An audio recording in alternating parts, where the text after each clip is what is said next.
이제 금요일, 이제 토요일 1박 2일로 우리 이제 국내 기독교 유적지 탐방을 다녀왔습니다. 작년하고 이제 숙소는 같은데요. 증도에 있는 이제 저쪽 전라도 신안군 증도 바닷가에 있는 문중경 전도사 순교 기념관에서 우리가 이제 하룻밤 잤고요. 거기 가는 중간에 여수에 들러서 이제 손양원 목사 순교 기념관을 들렀다가 그 바로 옆에 있는 애양원 역사관을 들렀고요. 그리고 이제 돌아오는 길에 전남 영광에 있는 염산교회와 그 또 10분 거리에 있는 야월교회, 이 두 교회를 이제 탐방하고 돌아왔습니다. 작년에 처음 갔을 때는 정말 좋았거든요.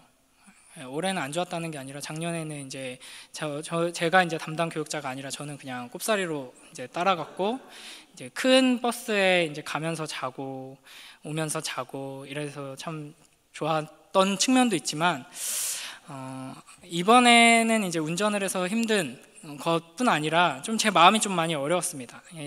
지난번에는 이제 손양원 목사님의 그 생애, 이제 제가 주기철 목사님, 손양원 목사님을 너무 좋아해서 관련된 책들을 다 읽고 막 논문도 다 찾아보고 잘 알지만 또 기념관에 가서 또 그것을 확인하니까 정말 마음에 감동이 되고 뜨거워지고, 또 문중경 전도사님이란 분은 이제 처음 알았거든요. 그때 가서 이제 그걸 또 보게 되고, 그리고 이제 염산교회는 이제 첫 번째로 지정된, 이제 우리 한국 교회에서 첫 번째로 지정된 순교지인데요. 거기에 이제 전교인의 3분의 2가 순교를 당했습니다. 77명이 이제 순교를 당한 곳이고, 그 10분 거리에 있는 야월교회는 정교인 전체가 순교를 당했습니다. 65명이 순교를 당한 곳입니다. 근데 이제 작년에 갔을 때는 마냥 이렇게 뜨거워지고 막 감동이 되고 막 지금 당장 막 뛰어나가고 외쳐야 될 것 같고 막 이런 막 힘이 됐었는데, 올해는 좀 많이 괴로운 감정이 좀 많이 들었습니다. 작년에 분명히 내가 이 순교자들의 삶을 이제 마주하면서 이제 감동받고 뜨거워지고 이제 나도 이 순교의 길을 가리라 이렇게 다짐을 하면서 주님을 찬양했었는데, 1년 동안 이걸 까맣게 잊고 살면서 내가 어떻게 살았나를 돌아보니까 이걸 오기를 잘했다 싶기도 하면서 참 너무 부끄럽더라고요. 그래서 참 무거운 마음으로 많이 고민하게 되었습니다. 단순하게 우리 저 시절에는 정말 신앙생활 하기가 힘들었구나, 이 한반도 땅이 너무나도 혼란스럽고 너무나도 무서웠구나, 뭐 이런 것을 생각하면서 참 우리의 선조들은 그와 같은 상황 가운데 있었는데, 끔찍한 상황 가운데서 죽음으로 그 신앙을 지키는 모습이었는데, 그래도 우리는 이렇게 평안하게 신앙생활을 할 수 있으니까 너무 감사하다, 마냥 이렇게 감사만 할 수는 없었습니다. 왜냐하면은 이 성경의 가르침에 의하면 이 예수 그리스도로 말미암아 받는 이 성도의 고난과 죽음은 어떤 특정한 사람들에게만 요구되는 것이 아니기 때문입니다. 예수 그리스도와 연합하여서 새 생명을 얻은 모두에게 주님께서는 이와 같은 삶을 요구하고 계십니다. 마가복음 10장 45절에서 예수님께서 이렇게 말씀하시죠. 인자가 온 것은 섬김을 받으려 함이 아니라 도리어 섬기려 하고 자기 목숨을 많은 사람의 대속물로 주려 함이니라. 아멘. 예수님께서는 고난받으시고 죽으시기 위해서 오셨습니다. 이것이 우리가 전하는 복음의 핵심이죠. 그런데 우리가 이거는 잘 알고 있는데 자주 놓치는 부분이 있습니다. 우리가 전하는 복음의 핵심이 예수 그리스도의 고난과 죽음인 것처럼, 우리가 이 복음을 전하는 방식 또한 고난과 죽음을 통해서 전해진다라는 것이죠. 우리는 이 고난의 삶, 십자가의 삶으로 부름받은 자들입니다. 그래서 우리가 그리스도와 함께 고난받고 그리스도와 함께 죽을 때에 복음이 드러나고 선포되게 되는 것이죠. 그러니까 이 고난이라는 것은 복음을 선포한 결과로서, 이제 복음을 전하고 이제 예수 이름대로 살고 하기 때문에 그 결과로서 우리가 마주하는 것일 뿐 아니라, 처음부터 우리를 향한 하나님의 계획 안에 있었다는 것이죠. 하나님의 영광을 드러내 보여주시기 위해서 하나님께서는 우리로 하여금 예수 그리스도와 같은 이 고난과 죽음의 길을 가도록 이미 계획하셨습니다.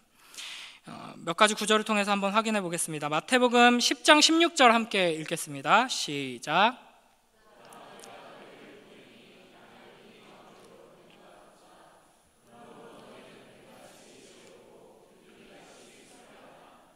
아멘. 주님께서 우리를, 양인 우리를 이리 가운데로 보내십니다. 이 무시무시한 이리 때 한가운데 떨어진 양에게 어떤 일이 벌어질까는 우리가 너무나도 잘 알고 있죠. 그래서 바울은 로마서 8장 36절에서 이 시편 44편 22절을 인용하면서 이렇게 우리가 그리스도인이 처한 현실을 이렇게 표현합니다. 기록된 바 우리가 종일 주를 위하여 죽임을 당하게 되며 도살당할 양같이 여김을 받았나이다. 우리 이어서 마태복음 10장 17절 18절도 읽어보겠습니다. 시작.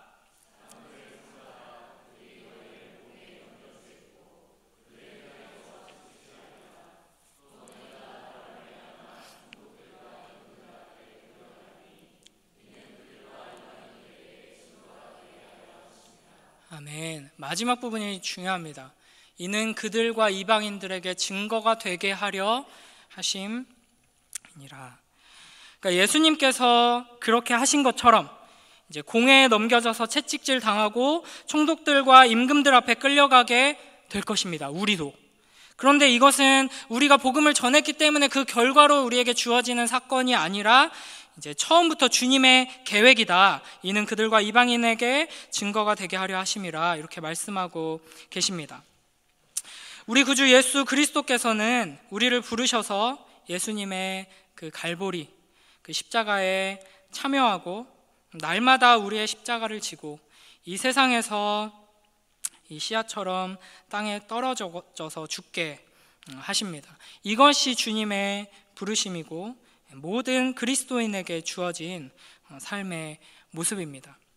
이 부르심에 순종하여서 날마다 주님과 함께 그 십자가의 길을 동행하는 여러분이 되시길 주님의 이름으로 축원합니다. 주 영광을 위해서 썩어지는 여러분 되시기를 주님의 이름으로 축원합니다. 복음 위해서 주님께 생명을 내어드리는 여러분 되시기를 주님의 이름으로 축원합니다. 네, 아멘이 좀 작아지다가 이제 눈치를 채시고 좀 크게 하시는데 주님께서 우리를 그러한 삶으로 결국에는 이끌어 주실 줄 믿습니다. 그러나 이제 실제로 이제 제가 이제 탐방을 가서 실제로 그와 같은 고난 속에서 이제 믿음을 지키고 이제 죽어갔던 순교자들의 이야기를 들으니까 이게 그냥 웃으면서 아멘 할 수 있는 일이 아니더라고요. 다음에 또 여러분이 신청을 하셔서 가셔야 되기 때문에 제가 이 자리에서 모든 것을 다 풀 수는 없습니다. 그런데 이제 몇 가지 이야기만 좀 나누고 싶습니다. 저희가 이제 마지막 날 돌아오면서 들렀던 영광의 염산교회 이야기를 간단하게 좀 해보겠습니다. 1939년에 이제 허상 전도사라는 분이 오셔서 개척을 한 교회입니다. 그리고 이제 2대 원창권 목사님 이어서 3대 김방호 목사님이 이제 시무를 하시던 시절에 이제 허상 전도사님은 이제 아주 나이가 많은 노인이 되실 때까지 교회를 신실하게 섬기시다가 이제 장로님이 되셔서 이제 또한 이 2대, 3대 목사님들을 옆에서 돕는 역할을 하셨습니다. 그런데 이제 1950년에 6.25 전쟁이 터지죠. 그러면서 공산군이 이곳에 진입하면서 이제 교회당, 목사관 이런 건물들을 다 빼앗아서 이제 예배를 드리지 못하게 합니다. 그래서 이제 이 3대 목사님, 김방호 목사님이 교인들의 가정을 돌면서 몰래 예배를 드리고 있었습니다. 그리고 나서 그해 9월 28일에 이제 국군과 유엔군이 이제 나주와 한평을 거쳐서 영광 읍내로 이제 내려온다라는 소식을 듣고 이제 기뻐서 이제 환영 행사를 이제 마을 사람들과 이제 교회를 주축으로 이렇게 열게 됩니다. 근데 이걸 보고 이제 아직 이제 북으로 올라가지 않고 남아있던 이제 북한군들이 이제 대대적인 보복을 이제 시작합니다. 그래서 첫 번째로 그해 10월 7일에 이 기삼도라는 이름의 이제 신학생이 이제 목포 성경학교 학생이었는데요. 불타는 교회 건물 앞에서 죽창에 찔려서 죽습니다. 그리고 잠시 후에 이제 노용길 등 이제 젊은이 3명이 새끼줄에 꽁꽁 묶여서 이제 돌을 매달아서 교회 바로 앞에 있는 바다에 빠져서 죽임을 당하게 됩니다. 그 다음 날 이 교회에 노병재 집사님 부부와 그 어린 자녀들을 포함해서 일가족 9명이, 그리고 그 노병재 집사님의 동생 가족들까지 다 합쳐서 22명의 온 가족이 꽁꽁 묶여서 이제 큰 돌멩이와 함께 꽁꽁 묶여서 그 바다로 빠져서 죽습니다. 끌려가면서 그 바다 그 수문 앞에 이렇게 서서 이 노병재 집사님은 끝까지 소리 높여서 찬송을 부르면서 이제 수장당하셨다고 합니다. 그리고 이제 며칠 후에 13일에 이제 아까 말씀드렸던 이 교회를 개척하시고 일대 사역자였고 지금은 장로로 계셨던 그 허상 장로님 부부가 이제 산골짜기로 끌려가서 죽창에 찔리고 이제 돌에 맞아서 죽습니다.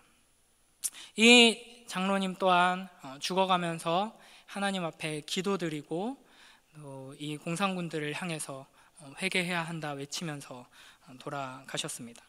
이제 염산교회에 방문하게 되면은 제일 먼저 이제 이러한 이야기들을 이제 정리해 놓은 영상을 이제 보게 됩니다. 정말 끔찍한 이야기들을 계속 듣게 되는데요. 그 중에서 이제 실제로 몇 년 전까지 그 교회의 성도로, 집사로, 장로로, 또 이렇게 권사로 계셨던 이제 할머니, 할아버지들의 인터뷰 영상이 이렇게 계속 뜹니다. 그 중에 이제 나이 지긋하신 할머니 한 분이 이제 어르신들 말 발음을 알아듣기가 좀 쉽진 않잖아요. 근데 자막으로 이렇게 나오는데 이제 뭐 이야기를 해주시는데 그 수문 앞에 막 시체들이 둥둥 떠다니는데 그 어린 15살 난 소녀가 자기 막내 동생을 등에 업고 이렇게 빠져서 죽었는데 시체가 떠올랐는데 목이 없더라, 이런 얘기를 합니다. 그러고 나서 이제 마지막 장면에서 그 할머니가 또 한 번 나와서 짧은 인터뷰를 하는데 그 아이들 다 천국 갔을 것이야, 이렇게 말씀을 하시면서 영상이 끝납니다. 그러고 나서 그곳에 이제 목사님과 사모님께서 이렇게 설명을 해주시는데 그 할머니가 몇 년 전에 이제 하늘나라 가셨는데 그 할머니가 그 소녀가 막내 동생을 업고 이제 목이 잘린 채 발견된 그 시체 이야기를 하셨는데 그게 그냥 목격자로서 말씀하신 게 아니라 이제 자기 딸들의 이야기를 하신 거라고 이제 설명을 해주셨습니다. 그러니까 내 딸이 동시에 이제 끌려가서 이제 꽁꽁 묶여서 끌려가서 죽게 된 것이죠. 네, 15살 난 언니가 이제 동생들이 묶여서 끌려가니까 너무 무서워서 벌벌 떨면서 울고 불고 난리가 나니까 이제 언니가 동생들한테 이렇게 이야기합니다. 울지 마, 우린 지금 천국 가는 길이야, 이렇게 이제 이야기를 했다고 합니다. 근데 왜 목이 잘렸을까? 이제 그 동네에 목격자들이 참 많이 있었거든요. 이제 그분들의 증언에 의하면 언니가 동생들이 무서워하니까 계속 우리는 천국 가는 거니까 울지 마 그러면서 찬양을 높이 부르니까 이 공산군들이 듣기 싫어가지고 그냥 물에 빠뜨려서 죽이지 않고 목을 자른 다음에 물에 집어넣었다라고 합니다. 뭐 그 야월교회에서도 영상을 보았는데요. 거기에서도 이제 나이 지긋한 노인분들이 인터뷰를 합니다. 내가 9살 때, 내가 10 몇 살 때 뭐 이런 것을 봤다, 이런 일이 있었다, 막 이런 이야기를 하는데 그 오랜 세월이 지났음에도 불구하고 그 표정과 말투와 억양에서 그 슬픔과 끔찍함이 너무나도 분명하게 묻어나고 있습니다. 이렇게 순교는 결코 아름답거나 낭만적인 일이 아닙니다. 멋지거나 위대한 것이 아닙니다. 고통과 눈물과 끔찍한 비명으로 가득한 것이 순교입니다. 하나님께서는 왜 이런 일을 허락하셨을까요? 하나님께서는 왜 이들을 도와주지 않으신 걸까요? 요한계시록 6장 10절 11절 말씀에 보면은 이것을 주님께 이제 질문합니다. 순교자들이 하늘에 있는 제단 아래에서 그리스도께 질문하죠. 땅에 거하는 자들을 심판하여 우리 피를 갚아주지 아니하시기를 어느 때까지 하시나이까? 이렇게 울부짖을 때 주님께서 이렇게 대답하십니다. 우리 요한계시록 6장 10절 11절 말씀 함께 읽겠습니다. 시작.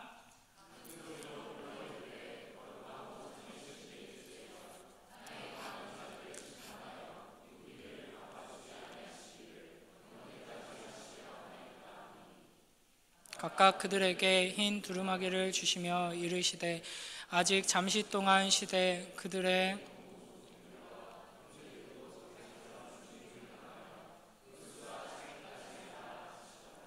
아멘. 순교는 일정한 수에 이르기까지 하늘에 약속된 것을 채우는 일이다 라고 대답하십니다. 그러니까 이 모든 것이 하나님의 계획 안에서 일어나는 일들이라는 것이죠. 그리스도께서 우리를 구원하기 위해서 고난 당하시고 죽으셨듯이 이제 몇몇 자녀들은 이와 같은 고난과 죽음을 통해서 복음이 전해지도록 하시려는 계획을 하나님께서는 처음부터 가지고 계셨던 것입니다. 이 순교자들의 이야기를 들으면서 한 가지 공통적으로 발견하게 된 것은 누구 하나 비겁한 모습이 없었다는 것입니다. 그리고 누구 하나 자신을 죽이려는, 그리고 자기의 그 아무 죄 없는 작은 아이들을 처참하게 죽이는 그들을 향해서 진노를 쏟아내거나 저주를 퍼붓는 자가 한 명도 없었다는 것입니다. 기독교에만 순교가 있는 것은 아니죠. 다른 종교에도 순교가 있고 자기 신념을 위해서 자기 목숨을 바치는 사람들이 있습니다. 또 사랑하는 누군가를 위해, 또 어떠한 일을 위해서 죽음에 맞서는 사람들, 용감한 사람들이 있습니다. 이러한 사람들과 이제 하나님께서 사용하신 순교자들과 가장 큰 차이점은 이제 물론 이제 슬피 울고 이제 두려워하고 괴로워하면서도 이제 하늘을 향해서 기도하고 천국 소망 가운데서 찬양하며 무엇보다도 자신을 죽이는 그들의 영혼을 걱정했다는 것입니다. 그래서 이 염산교회 성도들도 그렇고 문준경 전도사님도 그렇고 손양호 목사님도 그렇고 손양호 목사님의 두 아들도 그렇고 끌려가면서 죽음의 자리로 가는 그 길에 자기를 끌고 가는 이들에게 복음을 전합니다. 예수를 믿어야 한다. 복음을 전합니다. 걱정합니다. 나는 지금 죽어도 천국에 가지만 당신은 지금 이러한 일을 하고 하나님 앞에서 회개하지 않는다면, 예수님을 모른다면 당신은 지옥에 간다. 그러니 제발 그만두고 예수님께 돌아와라, 이러면서 죽어간다는 것이죠. 이러한 마지막 그 모습은 그들의 죽음이 단순한 고난과 죽음이 아니라 예수 그리스도의 고난과 그 죽음에 긴밀하게 연합되어 있는, 그래서 예수 그리스도와 연합된 자들로서 이 예수 그리스도의 고난과 죽으심을 분명하게 드러내주고 선포하는 모습임을 우리가 알 수 있습니다. 그러니까 순교 그 자체, 그 죽음 자체에 어떠한 효력이 있는 것이 아니라 이 죽음을 통해서 그 그리스도의 죽으심의 의미를 분명하게 드러내 준다는 것에 이제 가장 큰 의미가 있는 것이죠. 그런 점에서 순교의 핵심은 어떤 엄청난 용기나 단호한 결단이나 이런 것이 아니라 하나님을 사랑하는 마음, 그리고 이웃을 사랑하는 마음입니다. 초대교회부터 지금까지 수많은 순교자들이 있어 왔습니다. 하나님께서 그들을 그 죽음의 골짜기에서 건져주지 아니하시고 죽게 내버려 두신 이유는 그들이 하나님을 지극히 사랑했고 하나님도 그들을 지극히 사랑했기 때문입니다. 그리고 그들은 이웃을 사랑했기에 자기가 죽어가면서도, 공동체가 함께 몰살당하면서도 자기를 죽이는 그 죄악 가운데 있는 이들을 향하여서 꼭 복수해라 하지 않고, 이 세상이라면 그랬겠죠. 그래서 공산군들은 어린 아이들까지 다 죽인 겁니다. 저들 남겨두면은 이제 자라나서 분명히 복수할 거다. 그러나 성도들은 죽음의 그 순간에서도 영혼을 향한 그 열정을 가지고, 그 긍휼을 가지고 복음을 선포했습니다. 하나님을 사랑하기에 하나님의 말씀에 끝까지 순종한 것이고, 또 이웃을 사랑하기에 이 죽음을 통해서까지 예수님이 어떤 사랑으로 우리를 사랑하셨는지, 용서하셨는지 증언하고 선포한 것이 바로 이 순교자들의 삶인 것이죠. 초대교회 교부 터툴리아는 이제 순교자의 피는 교회의 씨앗이다, 이렇게 이야기했습니다. 그러니까 교회는 순교자의 피를 먹고 자라난다라는 것이죠. 성도의 고난과 죽음, 순교는 특별한 시대에 특별한 이들에게만 일어나는 일이 아닙니다. 교회가 세워지기 위해, 복음이 전파되기 위해, 하나님 나라가 확장되기 위해서 필수적으로 있어야만 하는 하나님께서 계획하신 일이라는 것이죠. 누구에게? 바로 우리에게입니다. 우리 사도행전 1장 8절 말씀 함께 읽겠습니다. 시작.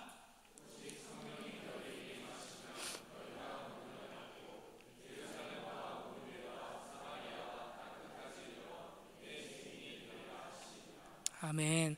우리 모두는 그리스도의 부활의 예수 그리스도의 고난과 십자가의 증인으로 부름 받았습니다. 근데 여기서 이제 증인이라는 이 헬라어 단어의 그 원어가 이제 순교자라는 단어와 동일한 이제 원어를 가지고 있습니다.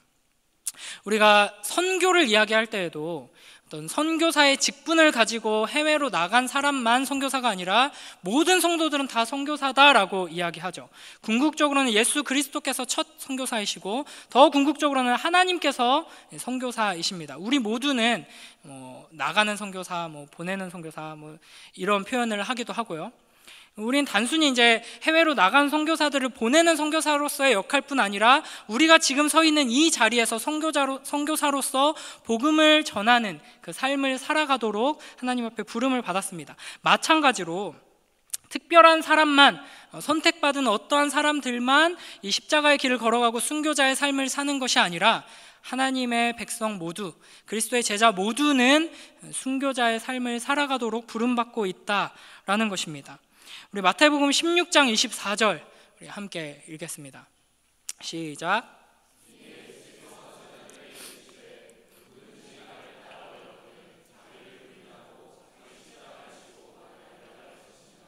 아멘.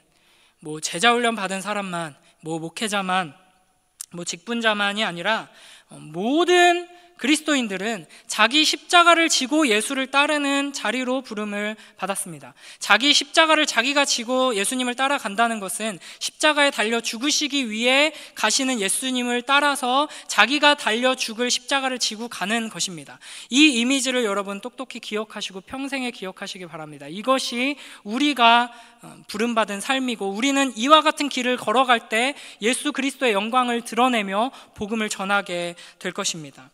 사도행전 7장에 첫 순교자가 등장하죠. 첫 순교자가 사도가 아니라 스데반이라는 것은 우리에게 아주 큰 메시지를 전해줍니다. 순교 역사가 결코 일부 특별한 능력을 가진 사람들의 이야기, 영웅들의 이야기가 아님을 보여주시는 것입니다. 순교자의 삶은 예수 그리스도의 제자로 부름받은 우리 모두가 가야 할 길입니다. 우리 요한복음 12장 24절 25절 오늘 읽은 본문을 다시 한번 읽겠습니다. 시작. 내가 진실로 진실로 너희에게 이르노니 한 알의 밀알이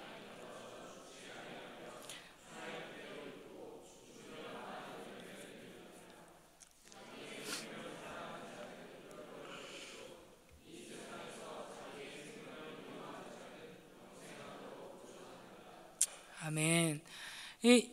제가 지금 전하는 메시지를 뒷받침할 성경 본문들은 무수하게 많습니다. 모든 본문들이 다 이와 같은 부름으로 우리를 부르고 있습니다. 우리가 전하는 이 복음의 핵심이 예수 믿으면 성공한다, 부자 된다, 건강해진다, 세상에서 잘 되고 명예를 얻는다 라는 것이 아님을 우리는 잘 알고 있습니다. 우리가 복음을 전하는 방식도 이와 같다는 것을 우리는 잊지 말아야 할 것입니다. 우리가 성공함으로써, 우리가 부자가 됨으로써, 명예를 얻고 성공을 하고 계획대로 모든 것이 잘 되고 우리의 건강이 회복됨으로써 예수 그리스도의 생명의 복음이 전해지는 것이 아님을, 오히려 우리가 병들어서 쓰러질 때, 우리가 실패할 때, 우리가 깨어질 때 예수 그리스도의 생명의 복음이 전해질 것이고 주님께서는 그것을 더욱 기뻐하십니다. 이것이 하나님의 계획이고 방법입니다. 우리 갈라디아서 2장 20절 말씀 함께 읽겠습니다. 시작.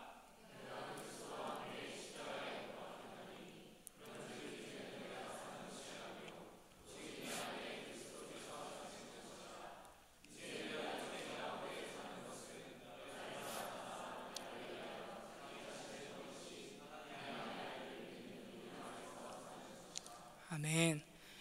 예수와 함께 십자가에 못 박히는 여러분이 되시길 바랍니다.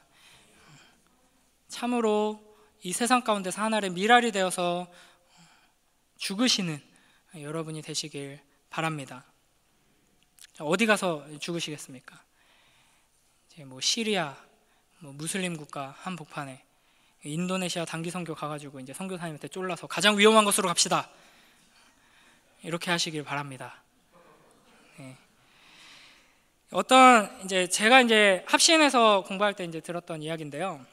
이제 박형룡 교수님이라는 이제 교수님이 계셨는데, 그분은 이제 수업 시간마다 이제 수업을 시작하기 전에 이제 한 명씩 이제 순차적으로 앞으로 불러서 이제 자기 소개를 하고 어떻게 이 자리까지 오게 됐는지 간증을 하고 이제 비전을 나누고 뭐 이런 이제 시간을 가지셨다고 합니다. 근데 이제 좀 나이가 조금 있으신 한 분이 이제 그날 순서가 돼서 앞에 나오셨는데 뭐 이런 말을 합니다. 저는 이제 선교 전공인데 저는 선교하고 싶지 않습니다. 저는 순교하고 싶습니다. 저희 아내도 저와 마찬가지로 순교하고 싶어서 저와 함께 매일 밤마다 세계 지도를 펴놓고 가장 위험한 곳을 찾아 그곳으로 보내달라고 기도합니다. 막 이렇게 이제 이야기를 하는 거죠. 그러면서 이런 이야기를 합니다. 제가 재밌는 이야기를 하나 해드리죠. 이러면서 이제 낙타 모자가 이제 대화를 합니다. 낙타가 이제 엄마 낙타한테 이야기를 하죠. 엄마, 우리는 왜 이렇게 눈이 못생겼어? 엄마 낙타가 대답을 합니다. 사막에서 이제 모래바람을 견디기 위해서 우리 눈은 이렇게 생긴 거야. 엄마, 근데 우리는 무릎이 왜 이렇게 생겼어? 사막에서 잘 걸어가기 위해서 우리 무릎은 이렇게 생긴 거야. 엄마, 왜 우리는 등이 이렇게 볼록해? 사막에서 우리는 오래 걸을 수 있도록 등이 이렇게 생긴 거야. 그런데 왜 우리는 동물원에 있어? 사람들이 이렇게 웃었죠. 네. 그때 이제 이분이 이렇게 소리를 칩니다. 여러분, 하나님께서 이미 우리에게 사막에서 견딜 수 있는 모든 조건을 주셨는데 우리는 이제 나아가야 합니다. 순교하러 나갑시다. 뭐 이렇게 이제 소리를 지른 것이죠. 사람들이 다 감동을 받고 찔림을 받고 이제 도전을 받았습니다. 그런데 그 다음 수업 시간에 이 교수님이 이분을 다시 부릅니다. 이분이 너무 이제 감동을 주니까 한 번 더 뭔가 간증거리가 있나 보다 이제 불렀는데, 이분이 이제 쭈뼛쭈뼛 그 지난 시간의 모습과는 좀 다른 모습으로 쭈뼛쭈뼛 겸손하게 이렇게 나오더니 꾸벅 절을 하고 이렇게 말합니다. 죄송합니다. 제가 지난 시간 그 헬라어 퀴즈에서 컨닝을 했습니다. 제가 너무 양심에 찔려서 교수님께 말씀드렸고 하고 여러분께 사과드리러 나왔습니다. 이렇게 이야기를 했다고 합니다. 그러니까 작은 하루하루의 순교에 실패하면서 하나님 앞에 순교하겠다고 큰 소리 치는 것이 부끄럽다고 이제 고백하는 것이죠. 하나님께서 우리에게 도전하시는 것은 지금 당장 가장 위험한 곳으로 가서 죽어라가 아니라 매일매일 순교의 삶을 살라는 것입니다. 매일매일의 작은 순교가 없이는 결코 위대한 순교자가 될 수 없습니다. 우리의 선조들 가운데 이제 순교하신 분들 또한 그렇습니다. 평생의 삶을, 매일매일의 삶을 하나님 앞에서 자기 자신을 죽이고 예수를 위해 살았기 때문에 그와 같은 아름다운 순교의 열매로 쓰임 받은 것이죠. 우리 고린도전서 15장 31절 말씀 함께 읽겠습니다. 시작.